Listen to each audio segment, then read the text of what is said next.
Well, now that the dust has settled a little bit in the post-trade deadline baseball world and Detroit Tigers world, we're going to just recollect ourselves. There's no game. We have an off day. We're just going to talk about what to expect the remainder of the season for the most part. And just catch up on some news and notes around the organization all today on Locked On Tigers.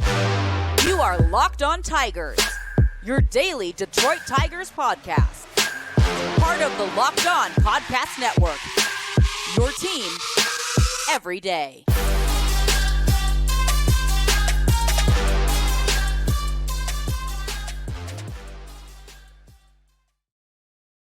What is up, everybody? Welcome back to another edition of Locked On Tigers. I'm, of course, your host, Scott Bentley. Today is Friday, August 4th, 2023. Thank you so much for making Locked On Tigers your first listen every single day. We are free and available wherever you get your podcasts, including YouTube, part of the Locked On Podcast Network, your team every day. If you want to listen to the Tigers home broadcast any place, anytime, anywhere, any place and anywhere is the same thing, then just search Detroit Tigers on the SiriusXM app and you will be able to listen to the Tigers home broadcast anywhere. Very cool feature on the SiriusXM app. Okay, well, we're here. Off day on Thursday, which is honestly fantastic. I can't stand off days. I love baseball and I love this team too much, but if there was ever a week where I have desperately needed, I think we all have desperately needed an off day to just kind of collect ourselves. I think it is. I think it is Thursday, August 3rd. I think that's a pretty good time for it. That and like post draft too was definitely helpful. So with this off day, most of the show is going to be looking ahead. What do we expect out of the last 2 months of the Detroit Tigers season, right?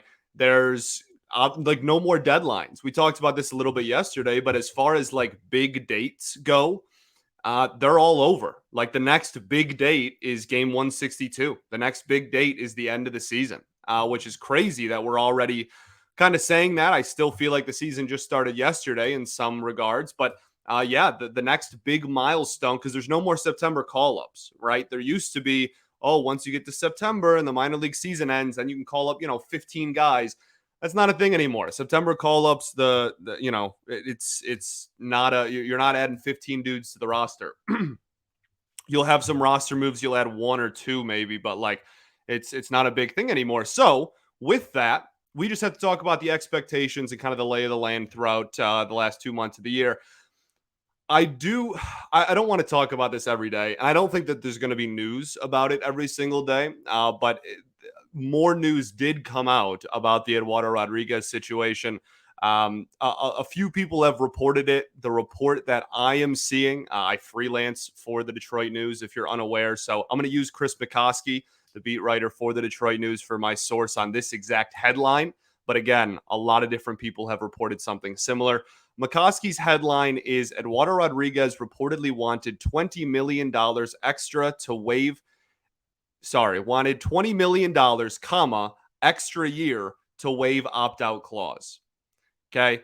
And then he writes a great article on the Detroit News website, kind of, analyzing that whole situation in his eyes. So it looked like Erod wanted some incentive to waive it. Now, some people are like really dislike Erod at the present moment. He is, it's in some regards to some corners of the fan base, seems to be public enemy number one. I still, and plenty of people have disagreed with me on it, but I still very strongly believe that this is a front office failure, not an Erod like screwed us over failure. And at least like more so. We all know. I mean, like, I don't think either side is 100%, 0%. I'll put it that way. But I put significantly more of the blame, I'll say, on the front office. I think that it's also important to note with reports like this coming out where people are like, see, look, he wanted more.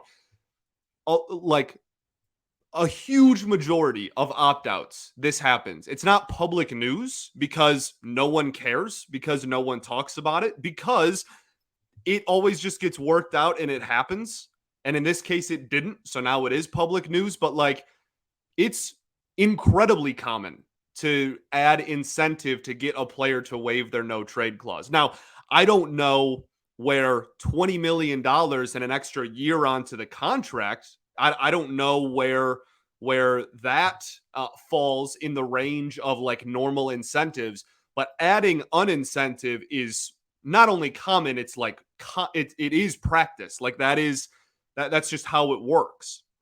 That's and it's not always financial. Sometimes it's like a contractual thing. Clearly, this one was a little bit of both, but that is very common. So again, see, look, it's all Erod's fault. Well, he was just doing what like everybody does when the team wants them to waive a no trade clause. That's part of the reason why people add no trade clauses into contracts, not to actually use them. Again, I know we did, or Erod did rather, but like they're very rarely actually used. We talked about this the day it happened, right? So one of the reasons to put it in there is just to be like, hey, you can put this in there. When you waive it, they'll give you a few, $1 million to waive it. Like that's, I'll have a 30 team no trade clause for all I care if it gets me a few $1 million more, right? So, and I know context is very important and whatnot.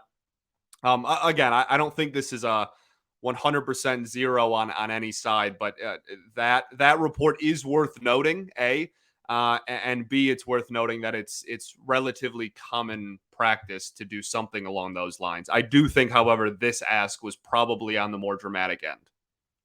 Cool? Just trying to give it to you as point blank as possible here while still mixing in my opinion. Let's talk about the rest of the year. We're done with this.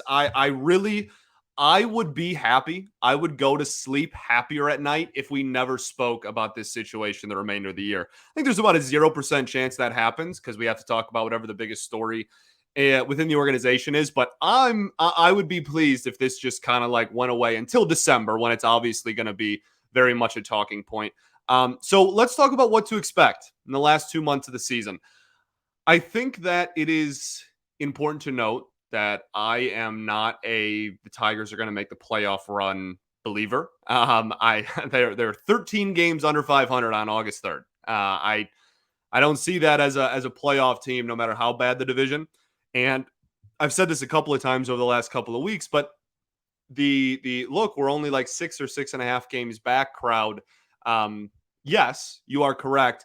But that is, again, like that's meeting someone in the middle. That's if you went on a 6-game win streak and the Twins lost 6 in a row, then you would be close to each other. That's not like, if the Tigers go on a 6-game win streak, they're going to be like, if the Twins keep winning, that games back stays the same.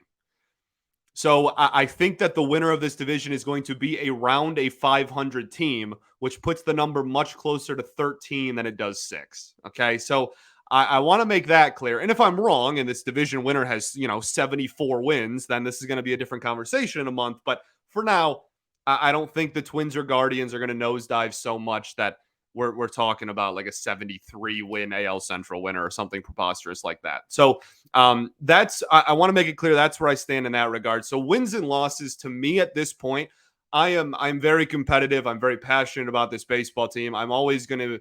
I said a couple of weeks ago, I hate losing more than I love winning, to quote Billy Beane, aka Brad Pitt. But it will get to a point where it has post-trade deadline for the last 7 years, where you really, to A, for your own sake, but B, just as far as like the outlook of this team, losses are going to start stinging a lot less, because not that they're going to be expected. This team is like very far from like one of the worst teams in baseball or anything like that. But you are going to get to, like, we're 13 games under 500. We have lost 13 games more than we've won over the course of the season, and we traded one of our best starting pitchers.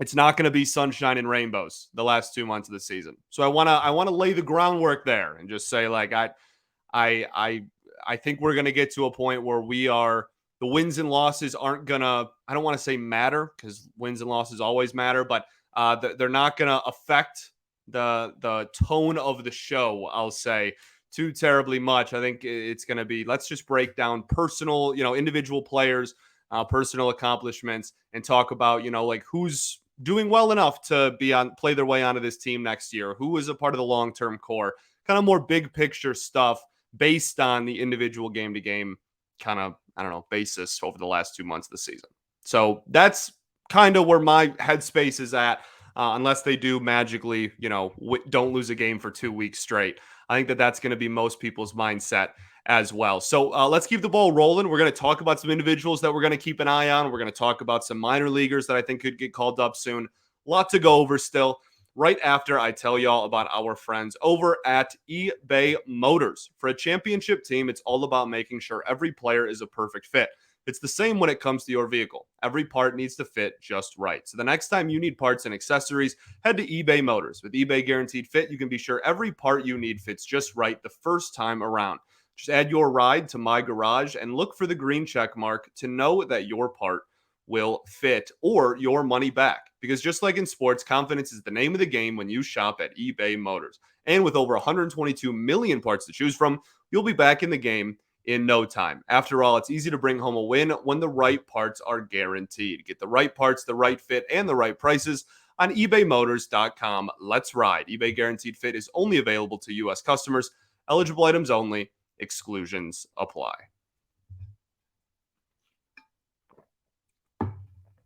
All right, everybody, welcome back here. Segment 2 of Locked On Tigers. I appreciate you all for tuning in, making us your first listen every single day. Shout out to the everydayers that do tune in every day. We'll be back on Monday recapping a series against the Tampa Bay Rays. We'll talk about a preview for that series at the end of the show. So that's kind of where what I'm expecting in terms of team success. I'm not expecting a lot. I'll put it that, shortened version. Not expecting a whole lot of team success over the last 2 months of the season, but there is still plenty to watch for. And I'm not trying to be like a walking advertisement for the August and September Tigers, but I will certainly be watching. And when I do watch, this is kind of the things that I will be watching for. Earmarking at bats for young players. This was a selling point in the offseason. This, and I know I already kind of threw a tantrum about this when we got blown out by the Oakland Athletics about a month ago now, probably already. Yeah, it was around the 4th of July. And I think that I don't want to say we haven't 100%, just haven't gotten that, right? Vierling, I think, and Maton are still technically should be considered young players, even if age-wise, they're not 22, 23. Team control-wise, they only have a year of control under their belt, so they're still under team control for a long, long time. So I think that they kind of fall into that bill. Obviously, Spencer Torkelson and Riley Green fall into that bill. Kerry Carpenter falls under that. It's not 100%. We've just been not given this whatsoever. But there are a lot of players that I expected going into the season to get more earmarked at bats at the major league level that we have not seen yet. And I understand for the sake of development that some of those, we want to see him work on this. That's why he's still down in the minors, etc. But let's start with Justin Henry Malloy. Okay. I want to talk about Justin Henry Malloy a little bit here because I think everyone I love Justin Henry Malloy. And because he draws walks better than maybe any prospect I've ever seen. He's phenomenal. I love him. I think I'm going to love him at the major league level as well. Man, my nose just got really itchy. I don't know why. So I'm looking forward to watching Justin Henry Malloy at the next level. That being said, this dude is not going to be a 900 plus OPS player. This isn't a bona fide top 100 prospect or a top 50, top 20, etc. This isn't an MVP ceiling caliber player. This is a dude that when he gets slotted into the lineup is hopefully a really solid above league average hitter that draws a boatload of walks and works counts. That's incredibly valuable to a Major League Baseball team. I think that can be I don't know, 5-hitter in the lineup, or he walks a boatload, maybe even, I know he doesn't have the speed, but if he's really, truly elite at drawing walks, maybe even put him in the leadoff spot one day. I think that he can be unbelievably valuable to this team. And so far this season, he got off to a crazy hot start, then cooled off in May. June, kind of a split the bill in half in June. July was much better. Much better. June was not bad either. June was like a high 800s OPS by the end of the month. July, he had an OPS over 1,000 again in the month of July. So he got off to a hot start. He cooled down a little bit, and now he's on fire again. I think it's time for Justin Henry Malloy to get a look at the major league level. Now, defensively, you have to find a spot for him. And there's huge question marks about whether he can be a third baseman. I don't even think, for me personally, I'm not sure he can be a long-term major league third baseman. But he can be valuable and impactful in the batter's box, and this offense still absolutely reeks. So that's really all I care about. And if you want to put him in left field, great. It's a non-left-handed corner outfielder. That's a Christmas miracle. That's seeing Sasquatch in this organization. It's Matt Vierling, and that's it. So I think that it's time to take a serious look in the mirror and find a roster spot for Justin Henry Malloy. Parker Meadows is another outfielder. Obviously, he's a left-handed outfielder, and he has been better as well since June 1st. June 1st, not July 1st, since this is a 2-month stretch. He's got an OPS of about 900 over the last 2 whole months. So this is another guy who one of those months was a better batting average month. One of those months was a better walk-in power month. But the OPS has been about 900 consistently for the last 2 months. I think that that's another player that we are all just clamoring to see. And again, like not a guy with, perennial bona fide all-star ceiling, but a guy that I certainly has the tools to be really impactful at the major league level. And if we are truly earmarking at bats for young players, that was like a selling point to like moves that Scott Harris was going to make back in the winter. Like he was like, yeah, the one asset, he called it the one asset we have is we can give players at bats at the major league level that not a lot of other organizations can offer, which is basically code for our major league roster is still so bad that we can give players at bats that other organizations wouldn't be able to find room for. I don't care what it's code for. Let's actually do it. Let's actually exercise that asset, as it was called back over the winter. So that's something that and I do think that Meadows and Malloy will both get a look in the last 2 months of the season. The one that everybody wants, and I don't think is going to happen, to be completely honest with you, is Colt Keith. Now, obviously, things change. He got off to a really hot start when he first got called up to AAA, then kind of slowed down, went on a couple of weeks slump, and then now has been better again the last couple of weeks. So we'll see what happens with him. It wouldn't shock me if they just wanted him to just play in Toledo the remainder of the year. I think that Colt Keith is more of a, like, in spring of 2024, that's going to be an interesting conversation than it is a 2023 conversation. So that's where I stand. I want earmarked at-bats for young players. I actually want that to actually happen. Let's talk about what to look for on players on the major league roster, okay? We still have a lot of, again, young players that are getting opportunity at the major league roster. We have some players that wouldn't be starting or getting, legitimate playing time in any other organization in baseball. And so I want to talk about kind of what to expect and what to look for more, not to expect, what to look for from some of those players. We'll do that right after I tell y'all about our friends over at Margs. This episode is brought to you by Margs Sparkling Margaritas. Y'all know that I love a good drink, and I've been trying to find the replacement for the typical White Claw and High Noon of the world. Thank goodness I stumbled upon Margs. They are refreshing, they're ready to drink, sparkling margaritas, and they have officially become my go-to cocktail. They're crafted with real Blanco tequila. They're clean, crisp, and they genuinely taste so, so good. They've got 5 unique flavors, so there's something for everyone to enjoy. I love these the most when I'm kicking back after work on the weekends, watching a game, just hanging out with friends. This summer, I've been packing my cooler with Marg's sparkling margaritas, and you should too, and I'm going to continue to do it throughout the remainder of the summer.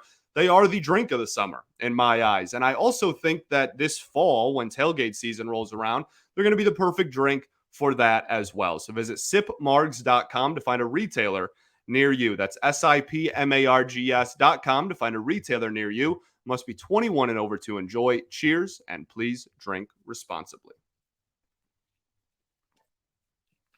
What is up, everybody? Third and final segment here, Locked On Tigers. I appreciate y'all for tuning in, as always. So let's talk about what I keep saying expect, but that's more the first conversation. What to look for in this one. Spencer Torkelson, I think, is honestly 1-1.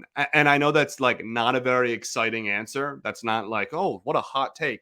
But I mean, I think he's going to continue to be. His development and how he looks the last 2 months of the season, I think is going to continue to be one of the biggest storylines of the last 2 months of the season when there's nothing really left on the calendar for the Tigers to look forward to. So Spencer Torkelson's a really easy one. I think Kerry Carpenter, I want to see him play against lefties more. I know that against lefties, the numbers are finally going down, which we all kind of expected to happen. But I still want to see him get those opportunities, get those at-bats against lefties.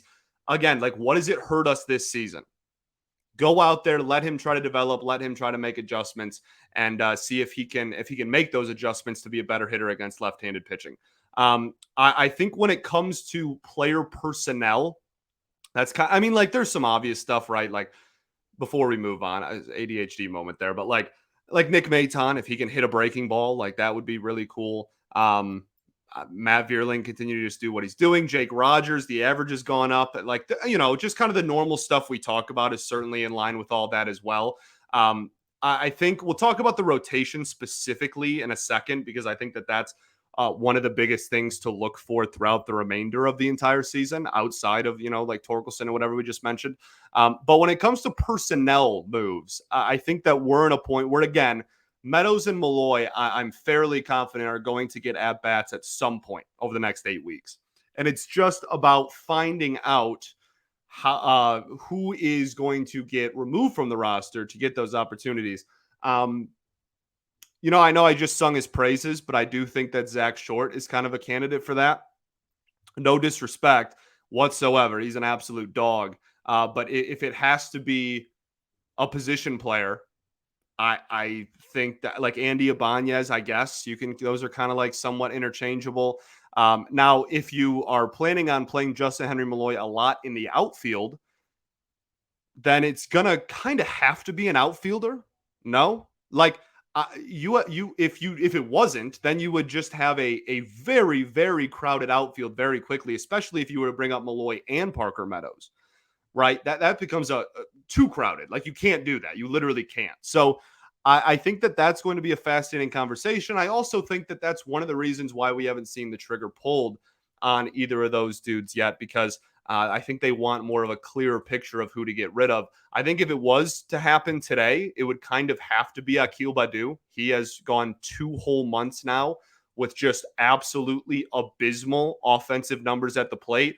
I don't think that him going to AAA would necessarily hurt him in terms of, like, development and getting back on track. You did it with Nick Maton. I don't know why you couldn't do it with Baddoo as well. And then just, like, who else? Like, it's not going to be Kerry Carpenter. It's not going to be Riley Green. It's not going to be Matt Vierling. Like, you don't really have too many other options if you want it to be 100%. Like, it has to be an outfielder. So I think it would. I mean, again, his batting average is like. There's definitely a 1 in front of that. And it's been really, really rough. We've talked about it a few times over the last couple of weeks. So I think that that's kind of an easier choice than maybe some expected it to be at this point in the season. But I think that that would be the move. And then the Eric Haas conversation, we kind of talked about it yesterday. I don't know. I want a new face. I do. I want a new face in the backstop. Jake Rogers, I like. He can, get a majority. He can be the 1A to whoever's 1B. But I do think that if they're looking at, like, pitching development, and people like throwing to Hossie, and the numbers when pitchers throw to Hossie are better than when they throw to Rogers, then I think there's an argument. Whether it's winning or not is a debatable one. But, like, I think there is an argument for him to just ride out the season. Dylan Dingler has had his ups and downs. He was hurt recently. I think he might be on a minor league rehab assignment, if I'm not mistaken. But, like, it's just, I don't even think Dingler's ready, like, right now. Like, anyway, and I guess if it's just for, like, the last 2 months, then I guess then maybe there's not too terribly much harm there. But I think that they're looking at how pitchers like pitching to him, because pitching development's important too. And to just completely give them a new catcher for whatever, a third of the time, if that's how they want to divvy it up. And especially a rookie one at that, if it is Dingler, I think that's a tough sell, maybe a tougher sell, I should say, not a tough sell, but a tougher sell than maybe people are giving it credit for. There's no denying Haas hitting at the major league level absolutely is just not. I mean, he's not. He's clearly is not a major league hitter this season or at the moment. But there's a lot more to catching besides that. And I think that that's what this organization is looking at, whether we like it or not. So those are some major league players and some roster moves that I think are really easy to keep an eye on. When it comes to the rotation, this is also one of the biggest storylines, if not the biggest to me, because you already have some young pitchers in there. And now on top of that, you have lost Michael Lorenzen. So obviously you have some staples. You have your Manning, Erod, Skubal, I think is safe to say, is a staple now. Reese Olson is probably going to be in that mix. Then you kind of have an open door where it's like, I guess we could throw Joey Wentz back out there. And I know that that's going to get a giggle from some people. There are some big time Joey Wentz haters. Last year in September, the dude had a sub-2 ERA for an entire month, like 4 or 5 starts under his belt. So like there is something there. And if you want to give him some development at the end of the season, they might try that. Alex Faedo certainly in that conversation as well. He's been jumping all around the minor leagues for, prepping in case their Erod was traded. He was going to get called up, and then he wasn't. Then he got sent to the closer minor league team, and it was just a complete mess. But my best guesstimation, and I have no clue whether this is going to come to fruition or not. I don't have like an inside track on this, but it would not shock me whatsoever if they rolled out some sort of a 6-man rotation throughout the rest of the season. I don't think they want Reese Olson every 5 days. I don't think they want Alex Faedo every 5 days. I don't think they want Tarek Skubal every 5 days with him coming back. I think that the only pitcher in this rotation currently that they are 100% comfortable throwing out there once every 5 days is Erod. Even Manning, they're still like big time babying him back, right? We saw with the rain delay and whatnot. I think that there's enough question marks as far as the like durability and stamina of everyone not named Eduardo Rodriguez in this rotation that it would not shock me in the slightest if that came to fruition. And that doesn't mean that there's a call up and it's like some big exciting thing where like Wilmer Flores is here the last 2 months. I think it would just be Erod, Manning, Olson, Skubal, and then Wentz, Faedo, right? Like I wouldn't be a name we like haven't seen yet. But that is 6 names, and it wouldn't shock me if they prioritize that down the stretch. Now, if that costs you a reliever, then I guess that's a debate to have. But like maybe you can do a makeshift where like Erod pitches once every 5 days and everybody else is on 6 days. You do something like that. I think there's some flexibility there, and that wouldn't surprise me at all. So that's another thing to keep an eye on. As far as Wilmer Flores goes, I think he's going to stay down in the minors throughout the rest of the season. If anything, I could see him maybe getting a close to September, like a quote unquote September call up, even though it's not the former definition of what a September call up is. I think for at least for the month of August, he's going to stay down there and continue to develop. This year's been a roller coaster for him. He's had some good starts, but he's been pretty inconsistent, to be honest, down there in the minors. He hasn't been just like dominating like a lot of people thought he would this season. So I think that's worth keeping an eye on as well. We'll end the show on this. What is a successful last 2 months? What's a successful August and September in my eyes? I'll tell you one thing. It has very little to do with the win and loss record. I think that a successful last 2 months is if we get some earmarked at-bats for some of those young players. I will be very, very happy if Malloy and Meadows get somewhere between 4 and 8 weeks of major league pitching thrown at them. I think that would be a big win. Obviously, Torkelson's development, a really big deal. Obviously, the pitching, kind of regurgitating the same things I've already said. But the biggest key or the biggest reason why this is going to be a successful or unsuccessful last couple of months to me is genuinely just the at-bats of those young players in the minors. That is like priority one to me. What else are we playing for, dog?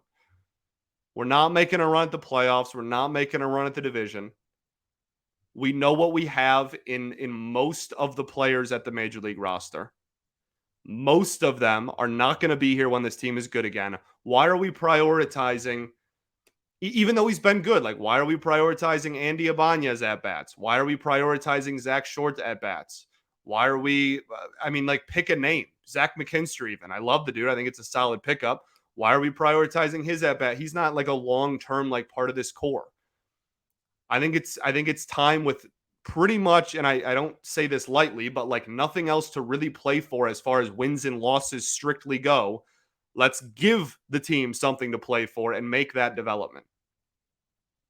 And it's not like these dudes are like, oh, he has a 650 OPS in AAA, and I'm clamoring for them to get called up. Henry Malloy, OPS over 1,000 in July. Parker Meadows, OPS of 900 over the last 2 months, not 1 month. Let's make something happen. Okay. Tampa Bay Rays preview. This is an interesting team.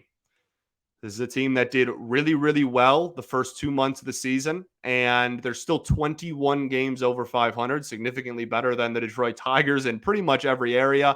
But they were one of the worst teams in baseball in the month of July, like out of nowhere. They really, really scuffled. It was them and the White Sox were just brutal all month.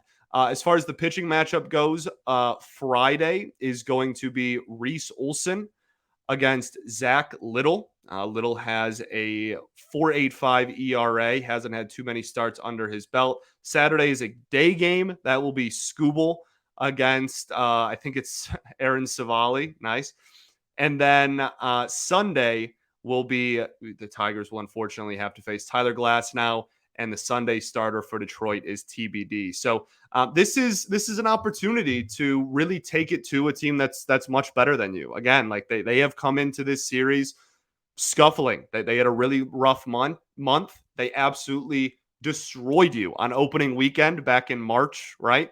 And you now have an opportunity. The Glass now is obviously Sunday, but like the two starters before that, you're not getting like aces, right? I think that this is a nice opportunity to really kind of punch above your weight.